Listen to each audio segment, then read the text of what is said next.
How you doing? Can you see me? Am I in it? Yeah? Okay, how you doing? Can I get a chair for your husband? Is it your husband? Yes. Okay, can I get in the chair? Please sit down, yeah. Cheers. Yeah. What's your name? Andrea, how you doing? Yeah, that's good. My name's Ali. I'm gonna do something surprising today. Okay. And what I'm gonna do is I'm going to shake your hand. Right. And I'm gonna tell you why I'm doing that. And hopefully the context wouldn't make you feel a bit uncomfortable. So firstly, I'm gonna shake your hand. Okay. Now, the reason why I'm shaking your hand is Islamically, as Muslims, we are not allowed to shake opposite gender's hand.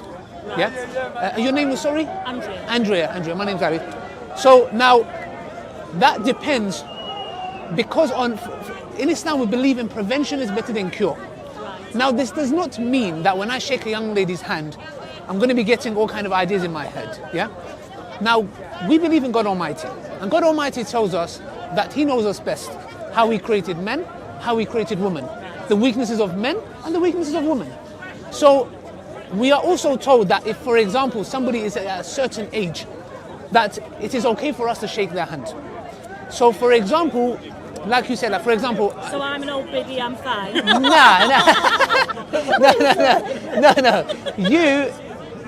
You look young. But the thing is, there's people that you deem, for example, that are a bit, like you say, a bit older than yourself. Right. Yeah. In that context, it's not. That's why I shaked your hand. And a lot of people are going to be like, "The hell's going on?"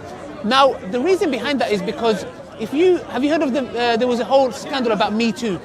Right. Hashtag, yeah. So there was these rape scandals and stuff that was happening. Yes. Oh, so sorry. Yeah, I'll hold it. Yeah. So there was a whole scandal going on, yeah. Right. Now that all arises from things that were happening in the workplace, women that were being sexually abused in schools, variety of different places. So different people. Bit different from shaking hands, though. Of course, definitely. Now, what happened was there was certain regulations that are now put in place in workplaces, yeah? Right. So, for example, from what I've heard, that they say when a man and a woman is in a room Right. and discussing something, the door should be open.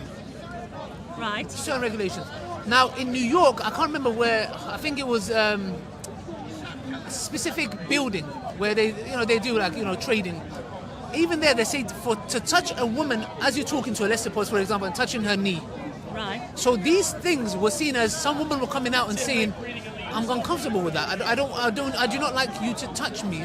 So there was a whole scandal about a couple of months ago where they were discussing this. What is appropriate? For example, touching the knee. Do you not think that they've taken it so far? Because as I was growing up, Yes.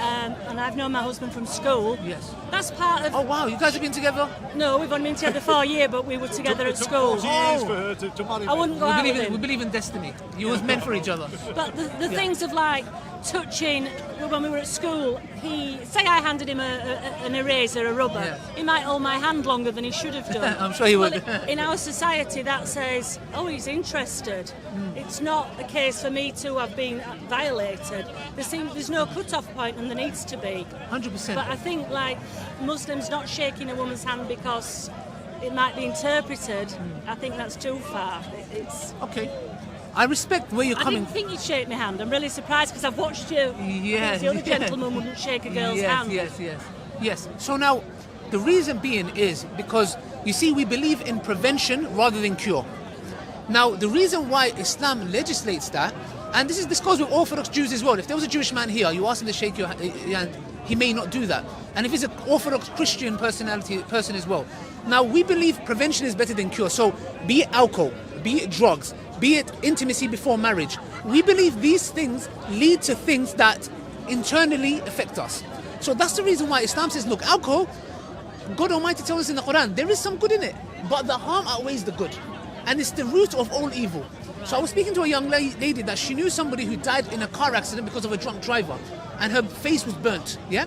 Now, what we say is that Islam believes that the whole community should be preserved and be protected. So if an individual comes and says, I want to drink alcohol, or I want to have intimacy before marriage, or I want to do drugs, we say, okay, you may want to do that.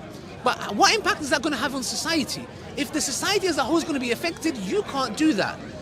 But coming to the shaking hand bit, you see, a person who's an alcoholic, somebody says, oh, I'm just a casual, I have one glass a week. But it all starts with one glass a week. So it comes back to the example that I'm giving of shaking hand. Now, that doesn't mean if I shake a woman's hand, automatically I'm going to be like, oh, here we go. Let me go and have a one-night stand with her or do... No. But what it is to protect myself, that even something that's so minute that we can say, you know what, come on, for God's sake, what on earth is wrong with shaking a woman's hand? Or, and by the way, it's vice versa. A Muslim woman can't shake a man's hand as well. So it works both ways. It's not just me, and it's got nothing to do. If it was a Muslim woman standing in front of me with a veil and she said, can I shake your hand? I'll say no. So it's not about being a Muslim or not a Muslim. It's got nothing to do just to the female. It's done both ways. So we say it's better for us to abstain from that, because one thing can lead to another. Now, shaking hands might not happen like that, but for example, if you're in a workplace and you have a secretary you work with all the time, you shake hands, it all starts with something. And that's why Islamically, if I'm interested in a man, where you said, for example, if you would give him a ruler, you'd hold on to your hand more than you should. We were only 12. Yeah, exactly. that was in the 80s. Exactly. So him holding on to your hand would give you the impression he likes me. Yeah? That is not a bad thing. That's good. Like, if you like someone, that's normal. We're human beings. You might like somebody. Islam also tells us how to go about liking someone. So it doesn't tell us not to love, not to have emotions and feelings, how to regulate that. So if I like somebody, I have to go and speak to their father. Right. Why do I... You've got boundaries. We've got boundaries. Why do we have boundaries? I have to go and speak to the father. Why? Because the father is the guardian. And if I am serious about her, I would have no problem speaking to the father. Well, in Christian religion, I mean, Yeah. my dad died, but my second marriage, you know, the first time Yeah. I went to see my father, it's Yeah. done, it's respectful. Exactly. Do you get what I'm trying But, to say? yeah, but we've just been and we've sat and had a drink and something to eat, and there was a couple of Muslim girls, full gown on and the hijab and everything. And on the next table, there's two girls with miniskirts on. Yeah. And we were talking about it, and I said it's like you're covering your own wife up so you can't look at her, but yet you're looking at the other girls. And as a person, as a woman, I wouldn't like that. It's like making the other girls stand out more. Yes. So It's like, is it because Muslim men have no control? okay, now I would say that to say Muslim men don't have, I would say in general a man's weakness is a woman, hands down. No man can deny that. Yeah, but most Christian men can control that, and they just admire. Okay, I would say that would be a bit overgeneralization, because I would say, for example, that certain men from all backgrounds should control themselves. It shouldn't be specific to anyone. But if that man has his wife covered up, now his wife is covering up not for him. Muslim women do not cover up for their husbands. No, They so cover the up. men don't look at them. So the reason they cover up is for God. For example, did you know, as a Muslim man, I have to cover myself from my navel to my knee? Right. I have to, Islamically, when I go swimming, I cannot show below my like my tummy area, below here, yeah?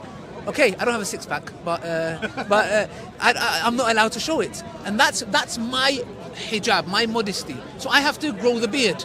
I have to, God tells us, the believing man and the believing woman, lower your gazes. So what you said to me about this man whose wife was there and he was looking at a girl with miniskirt, he's violating this actual thing where God says, you should lower your gaze. Why are you even looking at another woman? So regardless how your wife is dressed, if she's dressed up in a miniskirt, I bet you, because it's an internal matter, even if his wife's dressed up in miniskirt, he's still going to look at other women, because the matter is internal. The problem is not with the woman, the problem is with the man, because he can't control his eyes. So that's why it's important for us. That's wrong for him to do that in any other man, because I know a lot of men catcalling, yeah? Like, for example, you see that a lot. You see a lot of young women who are suffering rape, yeah, being sexually, violated in different ways and being treated like that. I'm thinking to myself, why are you whistling? Is she a dog? Like, what? Or hey, gorgeous, hey, this. We say we honor women. She's somebody else's mother. She's somebody else's daughter. She's somebody else's sister. She's somebody else's Somebody wife. whistled at me or said, "Hey, I'm gorgeous." I'd be, oh.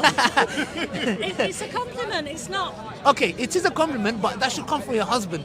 So what we say is, why should he? Imagine if he went and whistled to another woman. You wouldn't like that. He has been trying to get me to go out with him for 40 years. Well, when I was being married, I mean, I'd bump into him and he'd say, I still want you. Okay. When I find myself on my own, I know that he wants me. We get together. We're great. We're happy. Okay, that's, so it's yeah. worked. It's done no harm. Of to course, but anybody. I think the way he could have maybe, like, somebody could go about it is wait if the marriage doesn't work out and approach and say, you know what, I've actually really liked you for a long time, and I'm sure that could have worked as well. Hello, you okay? Hello, you right? So that would have worked as well. But the thing is, it's there for us to be like honourable because we want to treat each other in an honourable way. So that's the reason why when I like somebody, I have to go to the father. Why? Because I'm saying I'm serious about you. I want to marry you. I want to spend the rest of my life with you. I have no problem speaking to your dad. However, if I have the wrong intentions and I want you for the wrong reasons, I don't want to speak to your dad. I don't want to speak to Do nobody. you think this is why there's been a lot of the gang rapes, like in Rotherham and that, because Muslims look at white girls and think we're easy? But Very good point. What I would say is this. These men who are committing these vile acts, number one, for us to say they're Muslims, we can say, okay, they're Muslims, but to bring their religion into it is contradictory. Why? Because are they acting on their religion? Their religion says you are not allowed to rape a woman. You are not allowed to touch her hand. it says in the Quran, doesn't it, that you are allowed to have sex with Christians and Jews. It also says you can kill us. I've got the Quran at home, I've read it. I promise you, nowhere in the Quran it says that we should kill you. Nowhere in the Quran does it say we should rape. This is. What about the part that says if you kill one man, it's like killing the whole Of humanity, yeah. Unless Yeah. it's a Christian or a Jewish person. no. It does say it. I've It read doesn't say that. No, I know which verse it is. It's talking about Surah Ma'idah verse. I'll open it for you. What it says is the following. I'm just going to find it for you, yeah? And in the meantime, where I'm finding it for you, sorry, there you go. Surah Ma'idah, verse 32, if I'm not mistaken, yeah? This is what it says. For this reason, we decreed for the children of Israel that whoever kills a person not in retaliation for a person killed, nor as a punishment for spreading disorder on the earth, as if he has killed the whole of humankind. And whoever saves the life of a person is as if he saved the life of the whole humankind. Certainly our messengers have come to them with clear signs. And then the next verse, those who fight against Allah and His Messenger and run about trying to spread disorder on the earth, their punishment is no other than that they should be killed, or they should be crucified, or their hands and legs be cut off from different sides. Okay, It's gruesome. It's barbaric. okay. Let me put it like this, Andrea. Would it be barbaric because this is talking about a specific context that it's not even talking about the Christians or the Jews. This is talking about Muslim highway robbers. Right. There was a group of people, and this is how the story goes, because this is the backstory of why it was revealed. Imagine you and your husband are walking about your business in Hyde Park. A group of gangs come up to you, yeah? Yeah. They kill him, they take your money, and they run off. Right. This verse is talking about those who are spreading corruption on earth, because you was walking peacefully, minding your own business.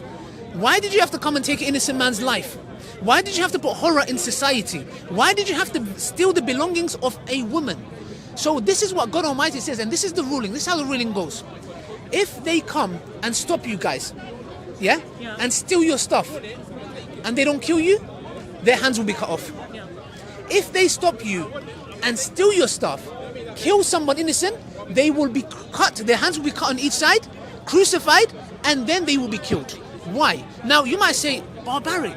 But Islam, what does it come to again? Prevention is better than cure. Because if Islam has legislated everyone to live in peace, why are you going and stopping an innocent couple, walking down the road, causing disaster, killing a loved